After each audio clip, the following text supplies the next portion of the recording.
नमस्कार दोस्तों, मैं न्यूट्रिशनिस्ट हरिंदर सिंह वालिया आप सबका अमन हेल्थ गाइड यूट्यूब चैनल पर स्वागत करता हूं। इस मंथ से हम सेहत के डिफरेंट डिफरेंट एंगल से डिस्कस करते रहते हैं। आज हम चर्चा करेंगे कि हमें कैसे पता लगे कि हमारे को अपना बॉडी का जो वेट है वो घटाना है या बढ़ाना है, यानी कि हम अंडर वेट हैं या कि हम ओवर वेट हैं या ओबीस हैं, हमें कैसा पता चले। तो इसके लिए कुछ दोस्तों फार्मूले हैं, जो फार्मूले हम आपको बताएंगे उससे आप खुद कैलकुलेट कर सकते हैं कि आपको वेट बढ़ाने की ज़रूरत है या घटाने की ज़रूरत है।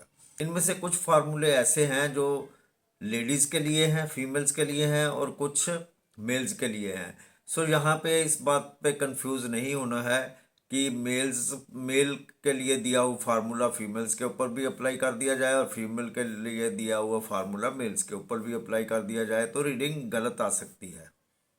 तो चलिए दोस्तों, हम शुरू करते हैं कि कैसे हम पता लगाएं कि हमारे को वेट गेन करने की ज़रूरत है या लूज़ करने की ज़रूरत है या मेंटेन करने की ज़रूरत है। अब सबसे पहले हम निकालेंगे बॉडी मास इंडेक्स यानी कि बीएमआई। मान लो किसी का वज़न 88 केजी है और हाइट 165 सेंटीमीटर्स है, तो उसके ऊपर हम बीएमआई का फार्मूला लगाएंगे 88 डिवाइडेड बाई 1.65 सिक्योर, और इसका आंसर आ जाएगा 32.35।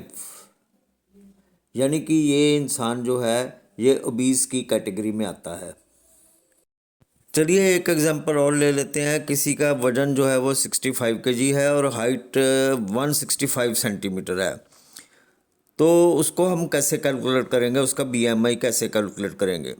Wait in kg oblique weight in kg divided by height in metres square, यानी कि 65/1.65 सिक्योर, तो इसका आंसर आ जाएगा 23.8। सो ये जो है ये नॉर्मल रेंज में इसका बीएमआई आता है। एक स्टैंडर्ड डाटा के अनुसार अगर बीएमआई की वैल्यू बिलो 18 आती है तो वो अंडरवेट है, 18 से लेके 24.9 आती है तो वो नॉर्मल हेल्दी वेट में है, और अगर 25 से लेके 29.9 तक उसका बीएमआई आता है तो वो ओवरवेट है, और 30 या इससे अबव जो आता है तो वो ओबीस में गिना जाता है। तो चलिए हमने बीएमआई तो कैलकुलेट कर लिया, अब हमें कैलकुलेट करना है बीएमआर। मान लो एक इंसान का वज़न है 80 केजी, हाइट है 182 सेंटीमीटर, एज है 37 ईयर, तो उसके ऊपर जो बीएमआर कैलकुलेट करने का फार्मूला है वो है 66.4 plus 13.7 into weight plus 5 into height minus 6.8 into age. तो इस फार्मूले के अनुसार हम क्या करेंगे, 13.7 इंटू वेट उसका हो गया 80 केजी, और इसको मल्टीप्लाई करेंगे तो वो आ जाएगा 1096। 5 इंटू हाइट 182, ये आ जाएगा, मल्टीप्लाई करेंगे तो ये आ जाएगा 910। 6.8 इंटू एज 37, ये आ जाएगा 251.6। अब इसके ऊपर फार्मूला अप्लाई करने के लिए हमें करना होगा 66.4 प्लस 1096 जो वेट के साथ मल्टीप्लाई करके आया है, प्लस 910 जो हाइट के साथ मल्टीप्लाई करके आया है। इस सब में से माइनस करना है हमारे को 251.6, यानी कि 66.4 प्लस 1096 प्लस 910 आ जाता है 2072.4, माइनस करना है 251.6, तो इसकी वैल्यू आ जाएगी 1820.8 किलो कैलोरी।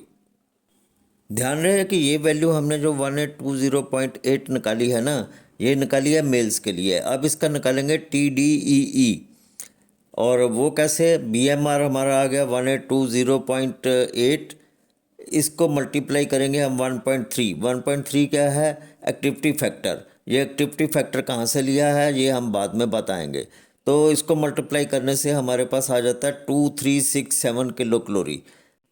इसी वैल्यू को कैलकुलेट करने के लिए फीमेल के लिए हमें दूसरा फार्मूला लगाना पड़ेगा, यानी कि 655 plus 9.6 into weight plus 1.85 into height minus 4.7 into age. तो ये हमें फार्मूला लगाना पड़ेगा। यानी अगर किसी 35 साल की फीमेल की हाइट जो है 162 सेंटीमीटर है और वेट उसका है 61 केजी, तो हम उसके ऊपर फार्मूला लगा के 9.6 जो है, मतलब 61 केजी वेट को 9.6 से मल्टीप्लाई करेंगे, वो आ जाएगा 585.6। और हाइट 162, इसको मल्टीप्लाई करेंगे 185, तो इसका वैल्यू आ जाएगी 299.7। और एज जो है यानी कि 35 इंटू 4.7, तो ये आ जाएगा 164.5। अब इसका कंप्लीट फार्मूला लगा के कंप्लीट वैल्यू निकालेंगे, मतलब 655 प्लस 585.6 प्लस 299.77, ये 299.77 जो है ये हमने हाइट को मल्टीप्लाई करके लिया है, और 585 वाला जो है वो हमने वेट को मल्टीप्लाई करके लिया है। अब एज को इस सब में से माइनस करना है, तो सबसे पहले हम इन तीनों को प्लस कर लेंगे, तो यानी 655 प्लस 585.6 प्लस 299.7 सबको हम ऐड कर लेंगे, तो ये आ जाएगा 1545.3। इसमें से हम माइनस करेंगे 164.5, तो वो आ जाएगा 13.75.8 किलो कैलोरी। तो इसकी अगर हम TDE निकालें तो उसका फार्मूला होता है BMR into activity factor. Sedentary है, एक्टिव है, कौन सी है, तो हम सेडेंट्री जो है वो लगा रहे हैं, तो 13.75.8 into 1.3 is equal to 1788.54 kilocalories. अगर हम मेल्स में देखें कि वो हिलते जुलते कम हैं या थोड़ा सा इधर उधर चले गए, तो उनकी जो लाइफ है ना वो सेडेंट्री लाइफ कहलाएगी, और उनकी जो वैल्यू आएगी वो आएगी 1.3, और विमेन में भी जो ये 1.3 आएगी। और लाइट सी जो चलना फिरना है कि अचानक चलना पड़ गया, कभी पड़ गया, कभी चल पड़े, कभी नहीं चले, तो वो जो आ जाएगा वो लाइट लाइफ में आ जाएगा, लाइट में। तो वो वुमेन की आएगी 1.5 और मेल की आएगी 1.6। इसी तरह से मॉडरेट लाइफ जो है उसमें डेली प्लान करके एक्टिविटी की जाती है कि अब मैंने ये काम करना है, ये काम करना है, और वो थोड़ा सा एक्टिव होते हैं, तो उसमें मेल्स में आ जाएगा 1.7 और फीमेल्स में आ जाएगा 1.6। इसी तरह से हैवी जो एक्टिविटी है वो है कि डेली हैवी वर्कआउट करते हैं, मतलब बिना रूटीन के, ये रूटीन नहीं होती, हम हैवी वर्कआउट करना शुरू कर देते हैं, तो ये फीमेल में आ जाती है इसकी वैल्यू 1.9, और मेल्स में इसकी वैल्यू आएगी 2.1 हैवी एक्टिविटी की। अब आ जाता है एक्सेप्शनल। ये किसी कंपटीशन के लिए जब तैयारी करनी होती है उस वक्त जो एक्सरसाइजेज या वर्कआउट किया जाता है, तो उसमें फीमेल्स में आता है 2.2 और मेल में आता है 2.4। सो अब तो आपको पता लग ही गया होगा कि हमने ये 1.3 यानी कि एक्टिविटी फैक्टर जो है ये हमने कहाँ से उठाया, हमने इसी चार्ट से एक्टिविटी फैक्टर उठाया। तो अब तो आपको सब क्लियर हो गया होगा कि अगर हमारा BMI जो है वो नॉर्मल आता है तो हमारे को कुछ भी करने की ज़रूरत नहीं है, वेट मेंटेन करने की ज़रूरत है। अगर कम आता है तो हमारे को वेट गेन करने की ज़रूरत है, अगर ज़्यादा आता है तो हमारे को वेट लॉस करने की ज़रूरत है। और उसके लिए हम अपना जो फार्मूले बताया ना TDEE निकाल के उसमें से कुछ कैलोरीज कम कर लेंगे तो वेट लॉस हो जाएगा। और अगर उसका TDEE निकाल के उसमें कुछ कैलोरीज जो है वो डाल लेंगे, ज़्यादा कर लेंगे, तो वो वेट गेन के लिए काम आएगा।